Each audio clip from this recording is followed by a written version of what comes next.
membutuhkan biaya 466 triliun. Lalu gedung-gedung yang di Jakarta, gedung-gedung pemerintahan yang di Jakarta sekarang mau diapain nih guys? Pemindahan ibu kota ini bukan memindahkan Jakarta dari tempat A ke tempat B. Kota Nusantara ini nanti menjadi kota yang betul-betul indah dan zero emission.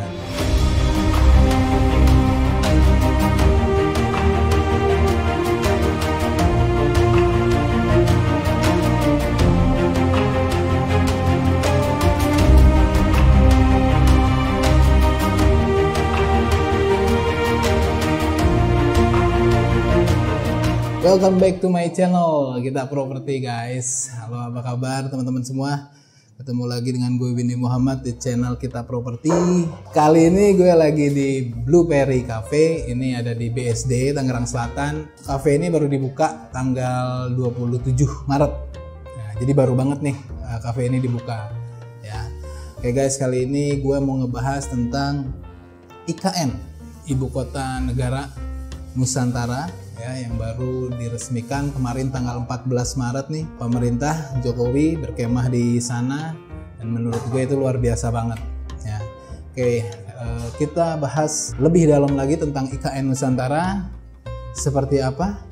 Oke, sebelumnya jangan lupa subscribe, like, and share di channel Kita Properti. Kita ulas tuntas tentang IKN Nusantara. Check this out.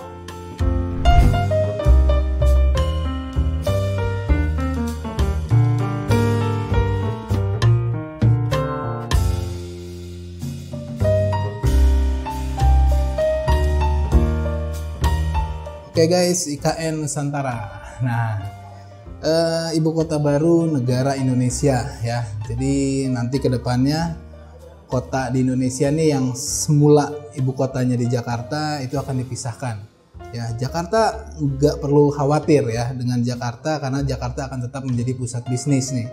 Sementara IKN Nusantara ini akan menjadi pusat pemerintahan. IKN Nusantara ini sebenarnya udah lama diusung oleh presiden pertama kita ya, Soekarno. Dia ingin memindahkan ibu kota dari Jakarta ke daerah Kalimantan karena dianggap daerah Kalimantan ini di tengah-tengahnya Indonesia. Cuman pada waktu itu karena kondisi politik yang lagi tidak stabil, maka pemindahan IKN ini tidak jadi dilakukan. Terakhir itu di zamannya SBY pun ingin dipindahkan IKN ke daerah Jonggol. Cuman pada waktu itu kondisi politik dan ekonominya juga belum memungkinkan, jadi tidak jadi lagi nih IKN untuk dipindahkan. Nah, akhirnya pada zamannya Jokowi IKN ini jadi dipindahkan. Nah, itu sejarah sedikit tentang IKN Nusantara ya, dan kenapa IKN ini dipindahkan ke Kalimantan. Presiden Jokowi pun sempat menjelaskan kenapa alasan pemerintah memilih Kalimantan Timur menjadi ibu kota baru Republik Indonesia. Yang pertama, kenapa harus di Kalimantan, itu risiko bencana alam yang minimal, baik banjir, tsunami, kebakaran hutan, gunung Merapi maupun tanah longsor. Yang kedua, letak Kalimantan ini, terutama di Kalimantan Timur, itu lokasinya strategis karena berada di tengah-tengah Indonesia. Dan ketiga, yang lokasi berdekatan dengan perkotaan yang sudah berkembang seperti Balikpapan dan Samarinda. Lalu yang keempat, infrastruktur relatif lengkap. Dan yang terakhir, tersedia lahan yang dikuasai pemerintah seluas 180.000 hektar. Karena memang selama ini sentralisasi semua ada di Jawa, semua bertumpuk di Jawa. Bahkan ekonomi kita hampir lebih dari 50% itu ada di Jakarta. Gimana beratnya beban Jakarta menopang semua kegiatan ekonomi, dan tentunya penduduk ini terlalu banyak di Jawa. Nah, dengan adanya IKN Nusantara ini yang ada di Kalimantan, otomatis akan mensentralisasi Indonesia, bukan sentralisasi Jawa lagi nih guys ya. IKN ini membutuhkan biaya 466 triliun ya, sesuai perencanaannya. Nah, cuman 466 triliun ini untuk pembangunan selama 25 tahun, artinya sampai 2045 ya. Baru kota ini benar-benar terselesaikan. Ya. Dan 20% dari total keseluruhan biaya itu dari APBN. Sementara 80% itu dari kerjasama swasta dan BUMN.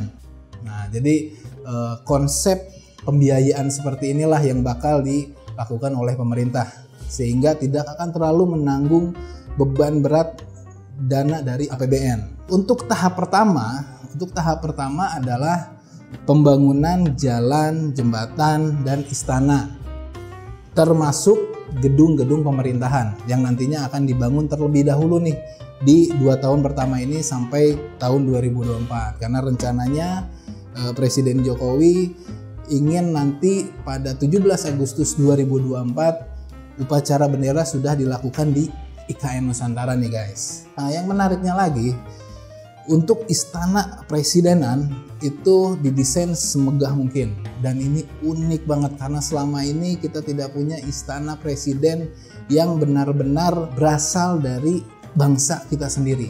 Ya, seperti yang sahabat properti ketahui, istana presiden selama ini itu adalah warisan dari kolonial Belanda. Istana yang ada di Indonesia seperti Istana Bogor juga itu semua warisan dari kolonial Belanda. Nah, baru kali ini kita membuat sebuah istana presiden itu dari tangan rakyat Indonesia sendiri nih. Nah, yang mendesain istana ini itu adalah Inyoman Nuwarta. Ya, kembali lagi nih Pak Inyoman Nuwarta. Sebelumnya dia udah bangun patung GWK yang sangat besar banget di Bali. Lalu kemarin dia bangun patung Jokowi juga di sirkuit Mandalika, dan saat ini dia juga mendesain istana kepresidenan untuk Nusantara. Oke guys, yang pengen tahu ya review patung GBK, gue pernah bahas juga nih, dilihat di video ini ya bisa. Nah, gue pernah bahas tentang patung itu, dan patung Jokowi juga pernah gue bahas di video sebelumnya. Lo bisa lihat di sini nih videonya. Beberapa kekhawatiran ya dari elemen masyarakat tentang bagaimana nasib Jakarta. Apakah kita akan memindahkan Jakarta ke Pulau Kalimantan ini? Tentu enggak ya. Dan tentu juga Pulau Kalimantan ini, yang pulau ini didominasi oleh hutan, itu nggak perlu khawatir, karena pertama, pemindahan ibu kota ini bukan memindahkan Jakarta dari tempat A ke tempat B, tapi ini membuat pusat pemerintahan ya, khusus hanya pemerintahan. Jadi yang nanti pindah itu hanya ASN saja ya. Jadi pusat bisnis tetap di Jakarta. Segala yang berbau dengan perekonomian segala macam pusatnya tetap di Jakarta. Tapi untuk pemerintahannya itu pindah ke IKN Nusantara. Untuk konsep dari kota ini pun dia forest city, jelas. Konsep kota yang pintar dengan konsep kota hutan ya. Jadi 70% dari seluruh wilayah IKN Nusantara ini nanti itu adalah hutan. 30%-nya baru pemukiman dan gedung-gedung ya. Dan juga fasilitas-fasilitas umum kayak rumah sakit, sekolahan, itu hanya 30%, 70%-nya itu adalah hutan. Dan total wilayah dari IKN Nusantara itu 4 kali lipat lebih besar dari DKI Jakarta saat ini guys. Jadi kebayangkan kita punya kota yang sangat luas, sangat besar, dengan sebagian besarnya adalah hutan ya. Jadi benar-benar green living, benar-benar zero emission, itu benar-benar diterapkan di kota pintar ini guys. Kita punya ibu kota yang seperti itu, dan harapannya adalah kota ini menjadi kota percontohan di dunia ya, karena selama ini ya beberapa ibu kota atau kota-kota di negara lain itu seperti Jakarta gitu saat ini kan, yang terlihat crowded, kemacetan di mana-mana, dan polusi di mana-mana. Nah, otomatis ya harapannya adalah kota Nusantara ini nanti menjadi kota yang betul-betul indah dan zero emission. Konsep IKN saat ini itu adalah otorita, dan kemarin menjadi kepala otorita pertama ya IKN Nusantara itu Pak Bambang Susantono dan Doni Rahaju. Nah, kalau Pak Bambang ini memang dia punya backgroundnya birokrasi di pemerintahan ya, pengalamannya seperti itu. Sementara kalau Pak Doni ini adalah punya pengalaman di bidang pembangunan, developer. Itu dia adalah salah satu direksi dari Sinarmas ya. Jadi dia punya pengalaman secara prakteknya sebagai praktisi yang mengerjakan kawasan hunian BSD ya. Pasti sahabat properti tahu dong BSD ya, Bumi Serpong Damai, yang sekarang itu benar-benar menjadi sebuah kota yang besar, bahkan bisa menyaingi Jakarta ya. Dulu Serpong itu kayaknya ya kanan kirinya juga pohon karet segala macam dan tidak menarik, tapi sekarang orang tinggal di BSD, orang tinggal di Serpong itu benar-benar menjadi sebuah impian hampir semua orang gitu, karena kotanya yang jalannya besar-besar, nyaman, pusat perbelanjaannya pun nyaman, punya banyak taman kota di sana, dan tidak gersang, jadi banyak pepohonan-pepohonan gitu di sana. Nah, konsep-konsep seperti ini yang akan diterapkan nanti di IKN Nusantara. Nah, IKN Nusantara ini artinya nanti akan punya isinya adalah penduduk yang notabene kebanyakan adalah orang-orang ASN ya, ASN pemerintahan yang saat ini ada di Jakarta akan dipindahkan ke sana. Perkiraannya mungkin sekitar 1,5 juta ASN akan pindah ke ibu kota Nusantara ini dalam 5 hingga 10 tahun. Pada 2024 ada sekitar 205.000 penduduk yang pindah ke ibu kota baru.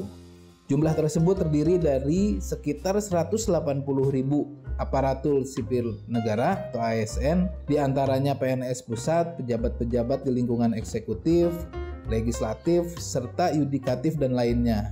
Sementara itu 25.000 lainnya merupakan anggota TNI dan Polri. Jadi guys, dalam 5 hingga 10 tahun setelah ibu kota resmi berpindah akan ada tambahan penduduk sekitar 1,2 juta jiwa nih guys. Angka tersebut terdiri atas keluarga-keluarga dari ASN dengan asumsi 2 anak per ASN sebanyak 800.000 orang, dan pelaku bisnis pendukung pemerintahan seperti rumah makan, pusat perbelanjaan, dan lain-lain pada kisaran 300.000 hingga 400.000 orang. Proyeksi penambahan tersebut jauh lebih kecil dibandingkan dengan ibu kota saat ini, DKI Jakarta, yang berjumlah sekitar 10 juta jiwa.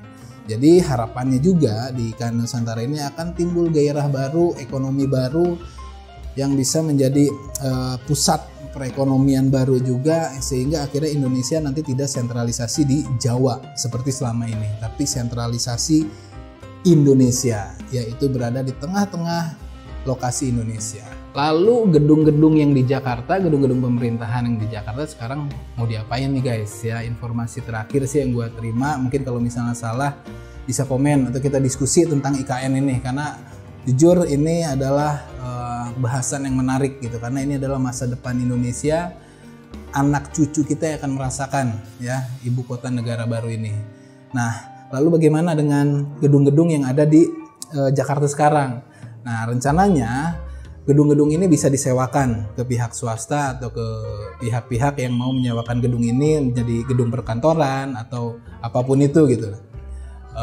Yang gua tahu seperti itu. Jadi si gedung yang di Jakarta ini akan menjadi sumber pendapatan juga nih untuk IKN baru ke depannya ya, atau menjadi pendapatan pemerintah ya, negara, APBN, masuk ke kas negara untuk gedung-gedung yang sekarang yang ada di Jakarta. Jadi pembukaan pada saat bermulainya pembangunan IKN Nusantara ini dengan menanamkan pohon-pohon. Nah, pada saat acara kemarin 34 gubernur juga menyerahkan kendi yang isinya air dan tanah dari masing-masing daerah nih ya, yang menandakan artinya pembangunan ini dimulai, dan semua gubernur, semua elemen sudah setuju atau sudah sepakat dengan pemindahan ibu kota negara ini. Prosesi penyerahan kendi ini menjadi satu hal yang bersejarah ya, karena disinilah titik mulainya ibu kota negara Nusantara ini dibangun dan Indonesia menuju negara maju. Oke guys, harapan gua ya IKN Nusantara ini bisa berjalan lancar ke depannya, pembangunannya juga berjalan lancar, dan kepada kepala otorita dan wakil kepala otorita juga bisa melakukan pekerjaannya dengan lancar tanpa hambatan ya, karena semua elemen dari wilayah suku-suku yang berada di Kalimantan Timur ini juga sudah sangat mendukung dengan adanya IKN Nusantara ini, yang pasti tujuannya adalah untuk memeratakan ekonomi di Indonesia agar tidak tersentralisasi di Jawa, apalagi di Jakarta saja saat ini. Harapannya selain pusat pemerintahan, juga menjadi pusat ekonomi baru di wilayah IKN Nusantara. Semoga IKN Nusantara ini berjalan lancar dan anak cucu kita bisa merasakan perjuangan pemerintahan kita saat ini ya, dengan memindahkan ibu kota baru ini ke wilayah yang lebih di tengah-tengah di Indonesia. Oke guys, itu dia ya pembahasan kita tentang IKN Nusantara ya. Semoga berjalan lancar dan mudah-mudahan video ini bermanfaat buat teman-teman semua, buat para sahabat properti ya. Kalau yang mau komen bisa komen di bawah ya, diskusi, mungkin ada info-info yang belum gue sampaikan bisa teman-teman sampaikan di komentar ya. Maju terus Indonesia, menjadi negara Indonesia maju. Salam sukses dari gue Windy Muhammad. Cayo.